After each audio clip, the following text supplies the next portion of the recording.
suatu virus yang dapat menyerang terutama organ yang diserangnya itu adalah hati ya. Jadi nanti akan terjadi inflamasi akut pada hatinya. Nanti biasanya disertai dengan gejala klinis seperti demam, lalu gangguan gastrointestinal seperti mual, muntah, sama jaundice. Jaundice itu jadi kuning ya, jadi penyakit kuning lah kalau di kita mah istilahnya. Jadi bagian kukunya kuning, kulitnya kuning, kelopak mata bagian bawahnya kuning. Nah, itu disebut jaundice atau penyakit kuning. Nah, jadi jaundice ini menjadi salah satu ciri seseorang terkena hepatitis. Nah, virus hepatitis itu disebut dengan hepatotropik ya, virus hepatotropik. Jadi virus yang menginfeksi sel hati atau hepatosit. Jadi hepatotropik ini adalah jenis virus yang menyerang hepatosit atau sel hati. Ada dua jenis klasifikasi dari hepatotropiknya sendiri, ada yang primer, ada yang sekunder, ya. Di mana yang primer ini adalah jenis virus yang memang menyerang langsung sel hatinya.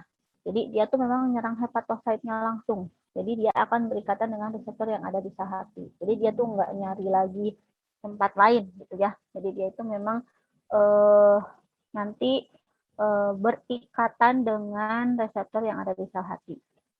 Nah itu penyakitnya adalah hepatitis A, B, C, D, E, dan G. Jadi itu adalah virus-virusnya juga sama virus hepatitis A, B, C, D, E, dan G yang akan menyerang sel-sel hati kita. Beda-beda ya, jadi virus A, B, C, D, E, dan G itu beda. Ya, beda. Jadi mereka itu spesiesnya beda. Tapi sudah diklasifikasikan ke dalam jenis hepatitis. Sementara yang kedua adalah hepatotropik yang sekunder. Nah, jadi hepatotropik sekunder itu adalah hepatitis yang terjadi karena adanya akibat dari infeksi di organ lain. Jadi ini tuh hepatitis yang terjadi bukan karena virus hepatitis, tapi virus lain. Misalnya, ada seseorang kena virus demam kuning. Nah, jadi dia setelah kena virus tersebut, dia kena hepatitis. Gitu. Jadi sel hepatositnya tuh kena, tapi bukan oleh virus hepatitisnya langsung, tetapi oleh virus lain yang masuk ke dalam tubuhnya. Di antaranya virus-virus lain yang dapat menyebabkan hepatitis sekunder itu seperti HSV, CMV, virus yellow fever, sama dengue ya. Dengue itu kayak DBD. Jadi DBD juga bisa memicu terjadinya hepatitis. Terus, nah jadi untuk hepatitis yang tadi yang primer kan ada A, B, C, D, E, dan G. Yang G itu masih jarang ya, makanya yang biasa ada itu dan terdeteksi itu biasanya sampai huruf E ya. Nah ini bedanya ada di genomnya ya. Jadi untuk genomnya sendiri ada yang DNA, ada yang RNA. Yang berbeda sendiri itu yang B ya. Untuk onset infeksinya sendiri itu biasanya yang A itu menyerang anak-anak, yang B itu menyerang anak-anak dan dewasa, sementara yang C, D, dan E itu menyerang dewasa. Untuk transmisi atau penyebarannya juga ada sedikit perbedaan. Untuk yang A itu feko-oral. Jadi feko-oral itu adalah kotoran yang masuk ke dalam mulut. Jadi kotoran manusia yang nggak mungkin ya sengaja ditelan kan, tidak sengaja tertelan atau masuk ke dalam mulut. Nah, untuk kronisitasnya sendiri, untuk yang A ini, yang jenis yang hepatitis A ini tidak terlalu kronis ya. Untuk yang B, transmisinya melalui parenteral atau jarum suntik, seksual, hubungan seksual, sama vertikal. Vertikal itu adalah diturunkan dari ibu ke anaknya atau diturunkan dari orang tua ke anaknya. Ya, jadi yang B ini akan menular atau akan turun, diturunkan genetis ya dari orang tua ke anaknya. Nah terus untuk kronisitasnya yang B ini, yang B, C, dan D ini relatif lebih kronis dibandingkan dengan jenis yang A dan yang E ya. Nah, jadi mungkin yang paling banyak terjadi di negara kita atau khususnya di dunia itu adalah jenis yang A, B, dan C. Yang D dan E juga masih jarang, apalagi yang G. ya. Kita bahas satu-satu terutama yang paling banyak terjadi. Yang pertama adalah hepatitis A. Jadi hepatitis A ini adalah hepatitis yang paling infeksius atau yang paling mudah menular. Ya, jadi dia itu tadi genomnya adalah RNA, genusnya sendiri hepatovirus, ya. Jadi sebenarnya virus hepatitis A ini akan mati ketika dia mengalami proses sterilisasi, biasanya dengan autoklav, atau dididihkan selama 5 menit pada suhu 100 derajat. Itu sebenarnya dia tuh hilang ya, atau mati selama 5 menit. Dan didisinfeksi dengan bleaching atau kaporit lah istilahnya, dengan perbandingan 1:100 itu dia hilang. Nah, jadi sebenarnya orang itu terkena virus hepatitis A itu ketika dia memakan makanan yang memang terkontaminasi oleh feses yang sudah yang ada virus hepatitis A-nya gitu. Jadi virus hepatitis A itu sangat senang sekali kan maksudnya menular lewat feko oral. Jadi feses seseorang yang terkena hepatitis itu tidak sengaja masuk melalui makanan. Jadi higienitas, sanitasi, cara mengolah makanan yang tidak matang, kurang matang, tidak mendidih, tidak tidak sempurna memasaknya gitu ya, nggak mendidih dengan benar, itu yang menjadi pemicu terjadinya hepatitis A. Makanya hepatitis A ini banyak terjadi biasanya di kayak anak kosan gitu ya. Kenapa? Karena anak kosan itu kan istilahnya makan itu nggak ada yang nyarek-nyarek lah gitu ya. So, udah makan belum? Makanan aku mahal, nggak ada yang istilahnya kurang ada yang merhatiin. Kalau di rumah mungkin ada orang tua, ada saudara gitu ya. Tapi kan kalau di kosan sendiri gitu.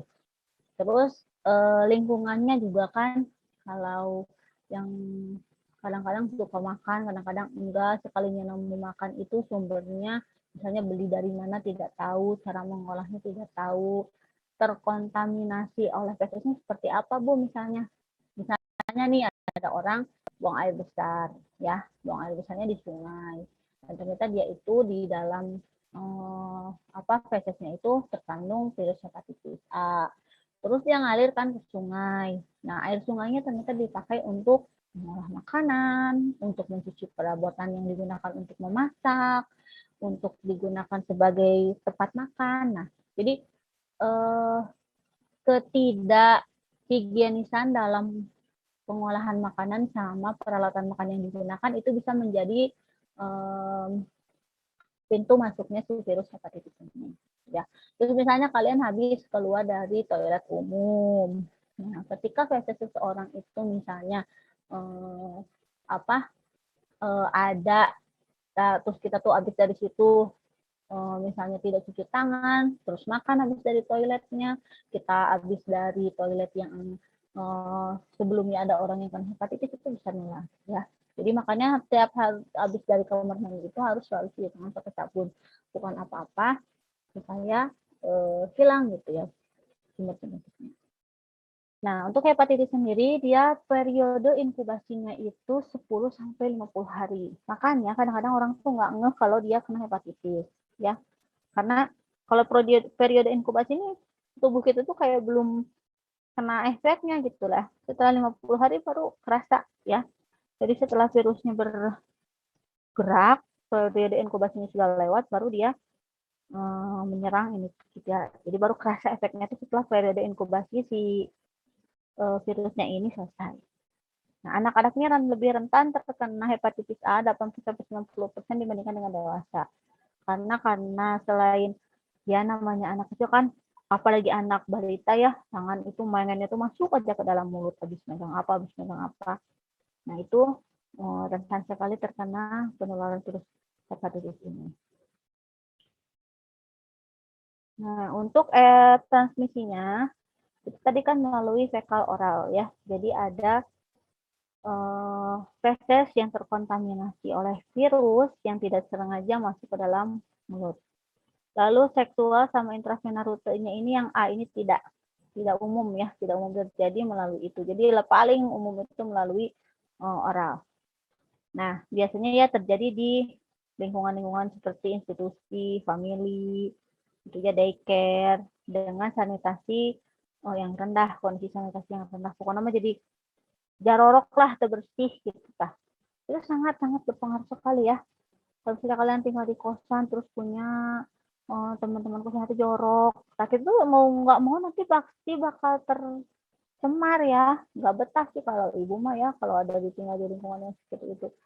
Karena bukan hanya masalah nggak enak dipandang, tapi juga menimbulkan penyakit gitu. Makanya suka kayak gitu kan. Nah, sumber infeksinya itu bisa selain tadi di makanan yang memang tidak dimasak dengan benar, ya, tidak mendidih, atau memang makanannya itu sifatnya mentah ya, seperti kayak kerang mentah, terus apa seafood mentah. Nah, itu rentan sekali sebagai sumber infeksi dari hepatitis. Frozen strawberry juga hati-hati kalau kalian memang suka misalnya nge strawberry, masukin strawberrynya ke dalam freezer ya. Itu kalian harus pikir dulu yang benar strawberrynya karena dikhawatirkan ada virus hepatitis A. Nah, ini adalah apa ya? Jadi area area di dunia ini yang menderita virus hepatitis A. Jadi untuk daerah atau negara yang memang sanitasinya baik ya, seperti Amerika Utara, mungkin di sini ada beberapa daerah di sini di Eropa dan Australia ini tidak ada ya hepatitis A itu karena ya mungkin mereka itu higienitas sama sanitasi lingkungannya sangat baik ya. Jadi virus hepatitisnya juga nggak akan ada. Kalau di kita mah jelas kuning. Nah, jadi nanti gimana cara kerja si virusnya itu sehingga bisa menimbulkan penyakit kita gitu ya. Jadi nanti virusnya itu akan menyerang reseptor glikoprotein di dalam tubuh kita namanya HAVCR1 yang terletak di sel hati atau di hepatosit. Nah, nanti imunitas kita itu akan muncul ketika ada si virus hepatitis.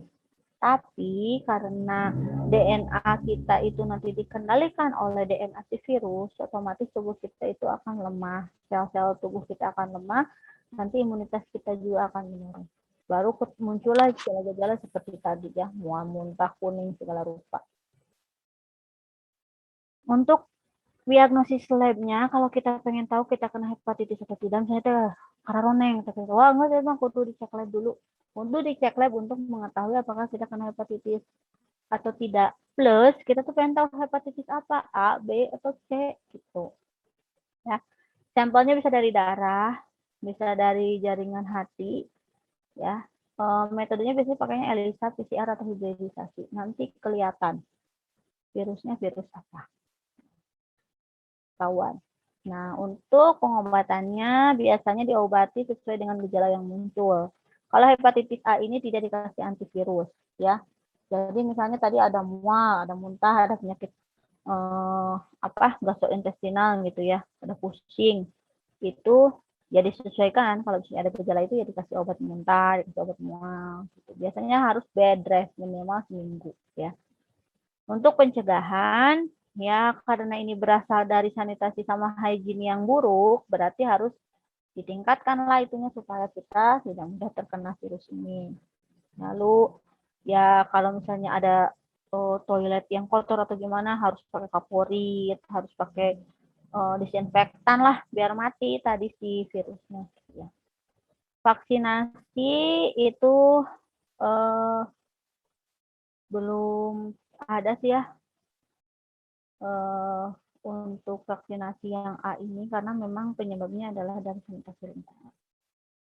Nah, kenapa hepatitis A ini mudah banget menyebar di komunitas itu karena orang tuh nggak ngeh kalau dia itu kena hepatitis ya karena biasanya hari ke-10 sampai hari ke-14 baru gejalanya muncul. Jadi hari 1 sampai hari 9 itu dia fine-fine aja. Jadi dia kesana kemari ya. Tadi kan penyebarannya salah satunya lewat ludah ya.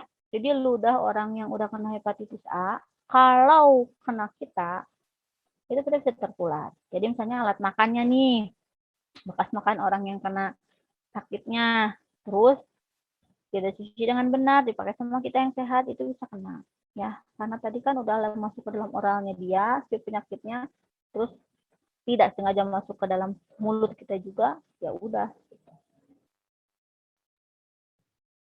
Ini lanjut ke hepatitis B. Tolong kalian bisa bedakan antara hepatitis A dan hepatitis B ya. Kalau hepatitis B ini masuknya ke serum hepatitis. Bedanya dengan yang tadi, yang ini adalah genomnya DNA. Kalau yang tadi RNA ya. Virus hepatitis ini hostnya atau inangnya ada di bebek, di tupai ya, terus ada di woodchuck. Ini woodchuck itu kita tuh apa ya, ibu nggak tahu, sama manusia. Ya, jadi ini adalah inang-inang tempat hepatitis B itu ada. Nah, untuk struktur dasarnya mirip seperti virus HIV, dia punya envelope atau punya amplop ya, jadi dia perlindungannya lebih optimal. Nah, ini pembesaran menggunakan mikroskop elektron, gambar dari virus hepatitis B ya. Ini masih bergerombol juga sih virusnya, karena memang ukurannya kecil, hanya 42 nanometer. Nah, ini ya, jadi memang ada secara genetiknya. Untuk replikasinya sendiri dia nanti lewat RNA. Nah, sama kurang lebih dengan yang A tadi, bahwa cara nyerang hepatitis B ke tubuh itu dia menyerang hepatositenya langsung. Nanti lewat HBsAg glikoprotein reseptornya yang ada di sel hati. Ya, jadi nanti ya diambil alih lah pokoknya DNA kita sama si virus, jadi dikendalikan. Oke, ini boleh lewat aja. Nah, untuk prevalensi hepatitis B ini hampir terjadi di seluruh dunia. Ya. Ingat bahwa tadi transmisinya adalah melalui parenteral. Ya. Nah, parenteral itu berarti kan jarum suntik, lalu aktivitas seksual, sama melalui darah. Ya. Dan diturunkan dari ibu ke anaknya. Lewat ASI, lalu lewat darah, lewat cairan vagina, lewat non teh sperma, lewat ludah juga sama. Jadi hati-hati ya.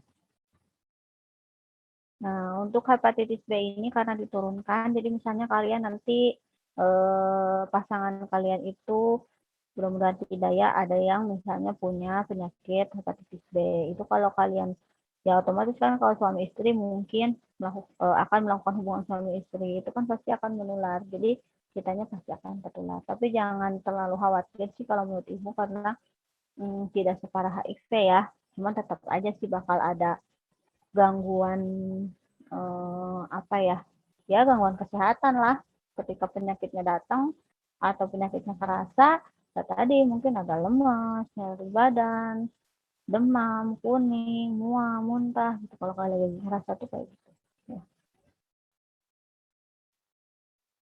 Nah, jadi yang jadi bahaya dari hepatitis B itu ketika ada terjadi hepatitis B akut, itu bisa memicu terjadinya penyakit kronis. Penyakit kronisnya tuh kayak misalnya apa? Sirosis, kanker hati, gitu ya. Pokoknya menjadi memicu ke penyakit-penyakit yang akan berbahaya di sekitar hati. Seperti kita tahu bahwa di organ hati itu ada yang namanya empedu ya. Empedu itu fungsinya adalah untuk penyaring toksin atau racun. Kalau sel hati kita rusak, itu otomatis akan terganggu. Otomatis toksin-toksin yang masuk ke dalam tubuh itu tidak akan tersaring dengan baik lagi atau sempurna lagi seperti sedia kala, karena sel hatinya sudah rusak. Nah, yang dikhawatirkan ketika terjadinya sirosis atau ada kanker gitu ya di hati kita, memicu penyakit lain tumbuh atau muncul gitu. Jadi ya itu gitu yang dikhawatirkan dari penyakit virus hepatitis B terutama ya. Karena kalau dari kronisitas yang A itu relatif tidak terlalu kronis lah. Yang A itu kalau kitanya bed rest, jaga kesehatan, minum obat, minum multivitamin, makan yang bagus, itu insya Allah cepat sehat. Tapi kalau yang B ini, karena dia ini sistemnya misalnya dibawa genetis atau ditularkan lewat perilaku seksual gitu ya, aktivitas seksual, itu kan virus hepatitis B ini akan tetap ada di dalam tubuh kita. Tadi kalau kita misalnya merasa sehat, itu bukan berarti virusnya hilang. Dia nanti akan terpicu lagi, hati-hati ya. Jadi itu kayak tidur aja di dalam tubuh kita, nanti terpicu lagi karena selamanya akan ada ya. Kebanyakan 90% itu diturunkan dari ibunya yang terinfeksi. Dan sebenarnya ibunya asalnya baik-baik aja, tapi ternyata di tengah jalan yaitu tertular dari suaminya. Misalnya suaminya juga tertular tiba-tiba nggak tahu dari mana gitu ya. Virus hepatitis B ini. Nanti karena ke anaknya. Nah, ada dua ya, ada yang akut, ada yang kronis. Sama dua-duanya juga bahaya. Cuma yang akut ini lebih berbahaya karena dia nanti bisa menyerang hati sampai ke sirosis. Inkubasinya 10-12 minggu, lebih lama lagi ya daripada yang tadi. Gejalanya, kebanyakan kasusnya itu tidak bergejala atau asimptomatik. Jadi kayak nggak sakit, tapi ketika dites, itu dia positif hepatitis B. Ya. Mungkin ketika nggak kerasa nggak masalah ya, tapi begitu ada pemicu penyakit, kalau dia memang punya akut hepatitis itu berat ya, biasanya nggak lama umurnya. Demam, terus mual, muntah, kuning, urinnya tuh kayak teh ya, udah warnanya tuh udah bukan kuning tua lagi, udah coklat ya. Terus mukanya pucat, nyeri sendi ya. Kebanyakan yang kronik itu justru tanpa gejala, jadi kayak nggak sakit ya kena hepatitis B. Jadi kalau udah kerasa lemas sekali. Nah, untuk diagnosis laboratoriumnya sama kurang lebih kayak yang A tadi ya, sampelnya serum, tapi ini terus bisa dilihat pakai serologi, PCR, sama adanya peningkatan SGPT dan serum bilirubin. Nanti ini kalian belajar di kimia klinik untuk pemeriksaan laboratoriumnya ya, semester tahun depan. Nah, untuk manajemennya sendiri, kalau yang akut itu supportive treatment itu seperti diobati gejala-gejalanya kayak yang tadi. Kalau yang kronis, itu biasanya suka sampai dikasih antivirus seperti alpha interferon, lamivudine, sama adefovir. Ya, karena memang yang kronis ini lebih berbahaya. Nah, jadi strategi untuk pencegahannya ya apa? Ya, jangan pilihlah pasangan seksual yang aman, lalu pilihlah metode sesar yang aman, karena kan metode sesar ini juga ditularkan lewat darah gitu ya. Terus transfusi darah yang aman gitu. Pokoknya intinya penggunaan jarum suntik untuk masukkan ke dalam tubuh itu memang tidak bisa sembarangan. Nah, kabar gembiranya hepatitis B ini sudah ada vaksinnya. Jadi imunisasi wajib, imunisasi lengkap untuk anak itu sudah di dalamnya ada vaksinasi hepatitis B. Dan itu digalakkan oleh pemerintah wajib ya, imunisasi dasar wajib, ya bukan apa-apa supaya anak-anak kita terhindar dari virus hepatitis B. Tapi bagaimana kalau dia diturunkan dari orang tuanya? Yaitu mas susah ya, kalau diturunkan dari orang tuanya otomatis tubuhnya atau darahnya memang sudah mengandung virus tersebut. Ini untuk pencegahan terhadap anak-anak yang memang tidak ada virus hepatitis B di dalam darahnya dan mencegah tertular lewat jalur eksternal.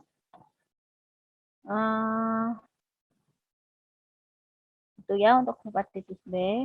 Nah, untuk komplikasinya tadi seperti yang Ibu jelasin, jadi kalau dibiarin gitu ya, nggak diobatin atau misalnya memang kitanya teledor, itu bisa terjadinya sirosis sama adanya kanker hati ya. Kanker hati sama sirosis mah ya istilahnya itu mah udah kayak apa ya, kalau kena itu tuh ya yang namanya kena kanker ya otomatis ya untuk masa hidupnya mungkin tidak bisa lama. Nah, ini yang ketiga yang C. Kalau yang C ini kurang lebih sama kayak yang B. Kronisitasnya juga sama. Cuman dia tadi asam nukleatnya atau genomnya beda ya. Kalau ini RNA, yang B itu DNA. Sama pokoknya, dia penyebarannya juga parenteral sama seksual. Tapi ada juga lewat saliva atau ludah ya. Tapi virus H, nah ini ya, untuk perbedaan tadi yang kelima biru kan ya, yang ini mah ternyata ada di beberapa negara yang memang mudah sekali tertular virus hepatitis C sendiri. Di kita tuh masih hijau ya, hijau itu artinya kurang dari 1%. Bukan, kita tuh kuning, 2,5 sampai 4,9%. Periode inkubasinya lebih sebentar dibanding yang B ya. Antibodinya itu akan muncul 8 sampai 9 minggu setelah kita terekspos oleh virusnya. Nah, kalau ditanya apakah virus hepatitis B atau C yang lebih berbahaya, ternyata jawabannya adalah yang C. Kenapa? Yang pertama yang C itu 70 sampai 90% hepatitis C ini kemungkinan besar akan membawa kita pada hepatitis kronis. Ya, tapi yang B itu kan tadi ada yang akut, ada yang kronis. Kalau udah akut, seperti yang Ibu jelasin, nanti dia tubuhnya itu akan sangat-sangat rentan sekali terkena penyakit lain. Ya, jadi 70 sampai 90% virus hepatitis C itu akan membawa kita ke hepatitis kronis, makanya dia lebih berbahaya. Yang kedua, mungkin yang paling penting, belum ada vaksinnya untuk yang C ini.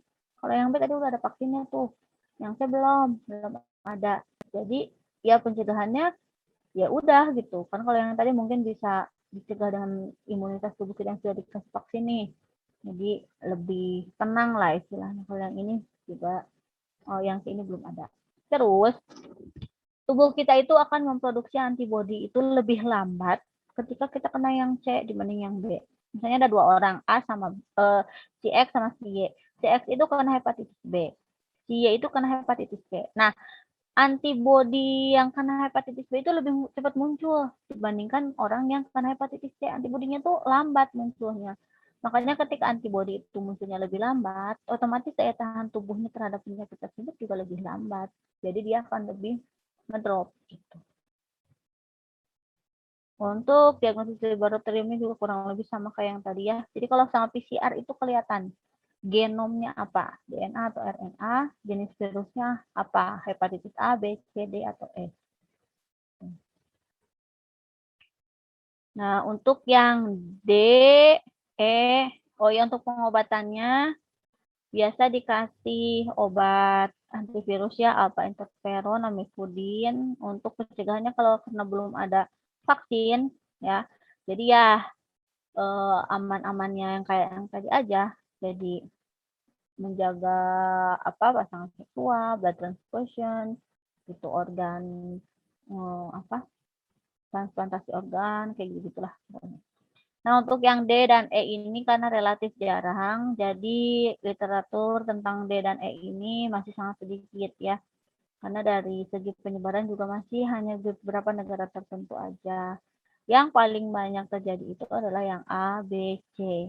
Ya, yang D dan E ini ini cuma ada di beberapa negara aja gitu. Jadi memang sangat jarang sekali. Apalagi yang G. Ya, yang G juga sama, masih sangat jarang sekali. Nah, ini bedanya yang hepatitis akut sama hepatitis kronik.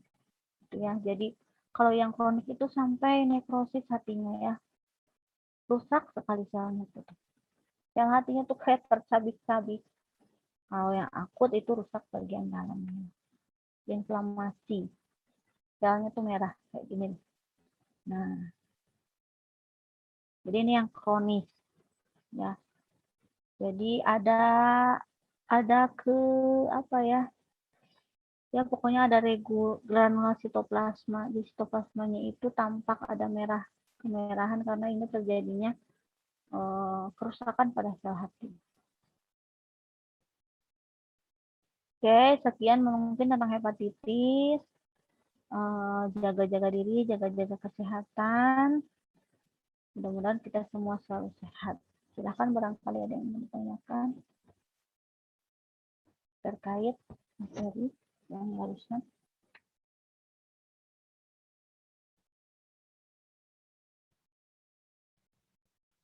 Jadi ingat bahwa hepatitis A itu disebabkan oleh tadi ya sanitasi lingkungan sama kebersihan makanan. Jadi jangan sampai makan makanan yang masih mentah, tidak dimasak dengan, ya dimasak gitu ya Bu, tapi tidak dimasak dengan benar. Itu menjadi pemicu terjadinya penyakit hepatitis, terutama yang A. Terus hati-hati kalau misalnya habis dari toilet umum, rajin cuci tangan, toiletnya banyak-banyak disiram pakai kaporit supaya mati. Tentunya atau virus-virus yang berbahayanya.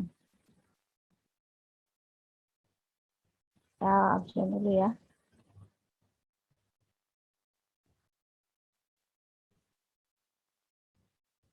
Kelas A dulu. Mama Dimas ada? Hadir, Bu. Oke.